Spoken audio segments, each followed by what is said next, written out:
የማይታመን ጉዞ ቢቢሲ የዘንድሮውን የእንግሊዝ ፕሪሚየር ሊግ የአንድ የአዲስ አዳጊ ቡድን የውጤት ጉዞ በተመለከተ በዳሰሰው ዘገባ የሰጠው ርዕስ ነው። ባለፈው ዓመት በዚህ ጊዜ ይሄው የማይታመን ጉዞ በማድረግ ላይ የሚገኘው ክለብ ከቻምፒየንሺፕ ለማደግ ነበር ህልሙ። ታዲያ ህልሙ ተሳክቶለት ወደ ፕሪሚየር ሊጉ የ2025-26 የውድድር ዓመት ማደግ ቻለ።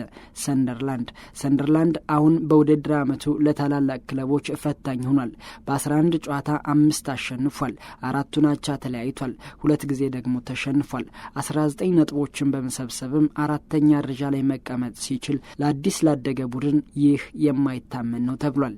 በእንግሊዝ እግር ኳስ ልክ እንደ ሰንደርላንድ ሁሉ ከታችኛው የሊግ እርከን በመምጣት በርካታ ክለቦች ታሪካዊ አጀማመር አድርገዋል ያለው ደግሞ ፕላኔት ፉትቦል ነው። በሊብሪስ የሚመሩት ሰንደርላንዶች ያደረጉት ታሪካዊ አጀማመር መጨረሻው ምን እንደሚሆን ከወዲሁ መገመት የማይቻል ቢሆንም አሁን የምንነግራቸው 6 ክለቦች ግን ራሳቸውን በጠንካራው የዓለማችን ሊግ ከማቆየት ባለፈ ለዋንጫ ለሚፎካከሩት በተለምዶ ታላላቁ 6 ክለቦች ለሚባሉት ራስ ምታት መሆን የቻሉ ነበሩ ሲል ድረገጹ አስፍሯል።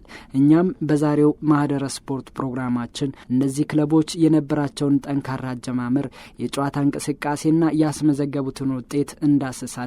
በ20 ክለቦች መካከል እልህ አስጨራሽ ትግል በሚደረግበት ፕሪሚየር ሊግ አዲስ አዳጊ ቡድን በሊጉ ነጥብ ማግኘት ለአንዳንዶቹ እጅግ ፈታኝ ነው። አዲስ አዳጊ ቡድኖች አንዳንዴ ደግሞ ለሊጉ አዲስ ክስተትና የተለየ እግር ኳስን የተለየ እይታን ይዘው በመምጣት የእግር ኳስ ውበትን በፕሪሚየር ሊጉ ሲጨምሩ ለበርካታ ጊዜያት ተስተውሏል።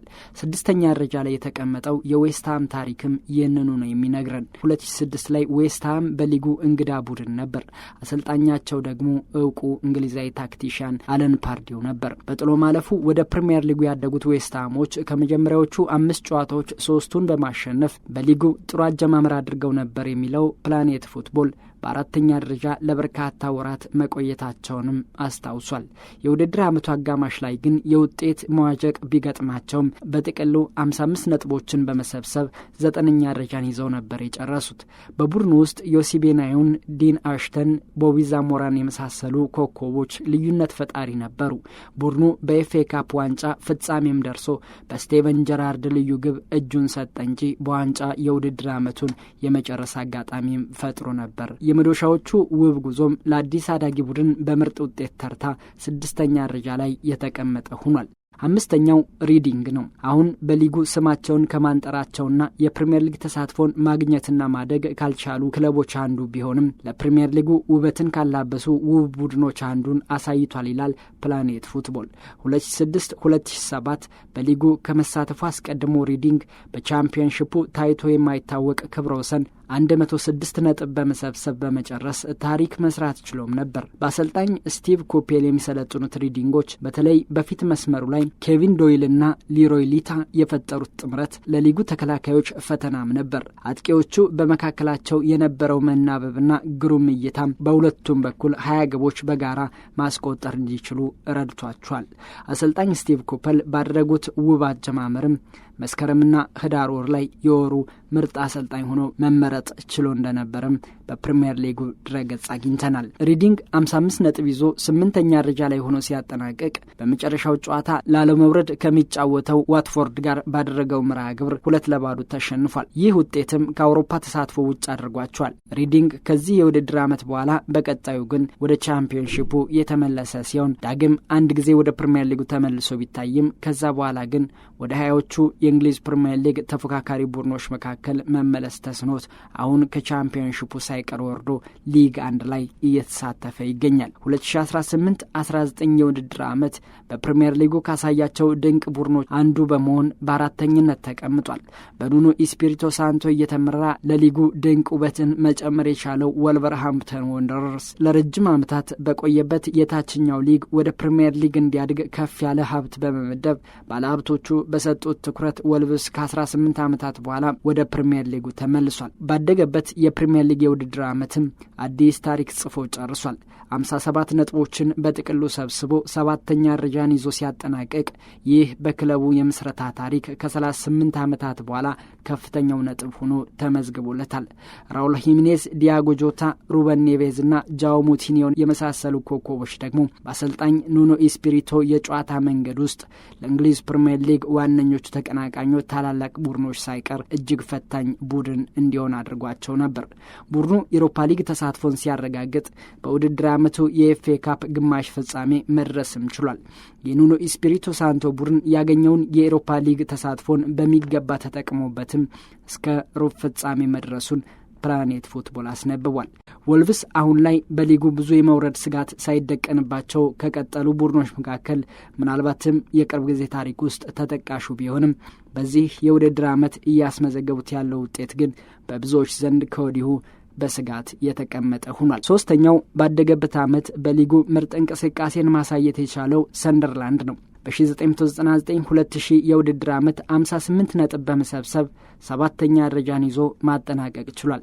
ሰንደርላንድ በቼልሲ 4-0 ተሸንፎ የውድድር ዓመቱን ሲጀምር እስከ ገና ባሉት ጊዜያት የሰበሰባቸው ከፍተኛ ነጥቦች ክለቡን የአሸናፊነት ጉዞ ከፍ አድርገው ያስቀመጡት ነበሩ። እስከ ውድድር ዓመቱ አጋማሽ ባሉት ጊዜያቶችም ተጨማሪ 2 ጨዋታ ሲሸነፍ በመጀመሪያው ጨዋታ 4-0 የረታውን ቼልሲን 4-1 በስታዲየም ኦፍ ላይት ያሸነፈበት የበቀል ውጤትም ከክለቡ ታላላቅ ውጤቶች ተርታ እስካሁን በቀዳሚነት ተቀምጧል።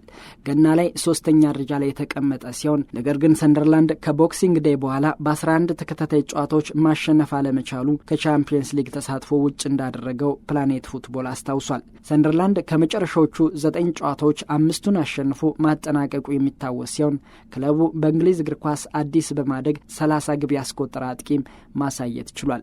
ኬቪን ፊሊፕስ 30 ግቦችን አስቆጥሮ በውድድር ዓመቱ ሲጨርስ የአውሮፓ ከፍተኛ ግብ አስቆጣሪ ሆኖ የጨረሰ የወርቅ ጫማም ያሸነፈ ተጫዋች በጊዜው ሆኗል። ይህ ስኬት ከታላላቁ 5 የአውሮፓ ሊጎች በትልልቅ ክለቦች የሚጫወቱት ተጫዋቾች የሚያሳኩት እንደመሆኑ አዲስ አዳጊው ሰንደርላንድ ተጫዋች ይህንን ማሸነፍ መቻሉ ካሁን በፊት ታይቶ የማይታወቅ አስብሎታል። እስካሁንም በዚህ ልክ ስኬታማ የሆነ ተጫዋች ስለመኖሩ ማረጋገጫ የለም። ሰንደርላንድ ጉዞ የኬቪን ፊሊፕስ በግቦች መንበሽበሽ በእንግሊዝ ፕሪሚየር ሊግ በእንግሊዝ እግር ኳስ ከታዩ አዲስ አዳጊ ስኬቶች መካከል በ3ኛነት ተቀምጦም ይገኛል። ሁለተኛ የሊድስ ዩናይትድ የ2021 የውድድር ዓመት ጉዞ ነው።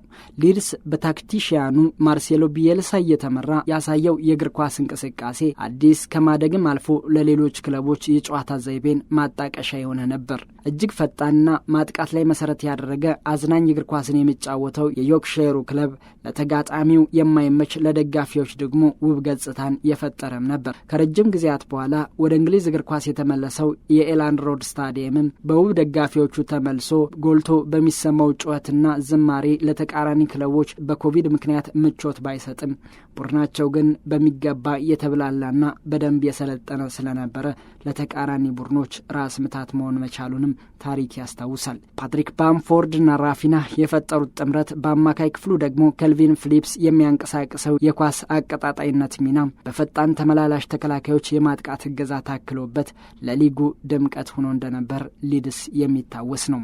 ሊድስ 9ኛ ደረጃን ይዞ ሲያጠናቅቅ ዋንጫ ፉክክር ውስጥ ያለውን ማንቸስተር ሲቲን 2-1 ያሸነፈበት ጨዋታ የፔፕ ጋርዲዮላን ቡድን ከዋንጫው ያሰናከለ እንደነበረ ይታወሳል። የውድድር ዓመቱንም ሊቨርፑል ሻምፒዮን ሆኖ ማጠናቀቁ የሚታወስ ነው። አዲስ በማደግ በሊጉ ባስመዘገበው ውጤት ከብዙዎች አድናቆት የተቸረው ቀዳሚው ክለብ ኢፕስዊች ታውን ነው። ትራክተሮቹ 2001 ላይ 66 ነጥቦችን ሰብስበው 5ኛ ደረጃን ይዘው ያጠናቀቁበት እስካሁን ተወዳዳሪ የማይገኝለት ስኬት ሆኖ ተመዝግቦላቸዋል። በጥሎ ማለፉ የፕሪሚየር ሊግ ተሳትፎን ማረጋገጥ የቻሉት ኢፕስዊች ታውኖች በክረምቱ ስብስባቸውን አለማጠናከራቸውን ተከትሎ ይወርዳሉ እንጂ ተፎካካሪ ይሆናሉ ተብሎ አልተገመተም ነበር። አሰልጣኝ ጆርጅ ቡርሌይ ይዘውት የመጡትን በወጣት የተደራጀ ቡድን ማስቀጠላቸው ግን ትክክለኛ ውሳኔ ሆኖ ታየ። ቱትሶ ብሮምቢል፣ ጄምስ ስኮክሮፍት በፕሪሚየር ሊጉ በፍጥነት ተላምደው የትራክተሮቹን ውጤት ማሳመር ጀመሩ። ማርከስ ስቱዋርት 19 ግቦችን አስቆጥሮ ጂሚ ፍሎይድን ተከትሎ ከፍተኛ ግብ አስቆጣሪነትን በሁለተኝነት ማጠናቀቀ። ኢፕስዊችም 5ኛ ሆኖ በፕሪሚየር ሊጉ ጨረሰ። ሁለተኛ ከሆነው አርሰናል ጋር ያላቸው የነጥብ ልዩነት 4 ብቻ መሆኑ ደግሞ የቡድኑን ተቀራራቢ የውጤትና የፉክክር ደረጃ ያሳየ ነው።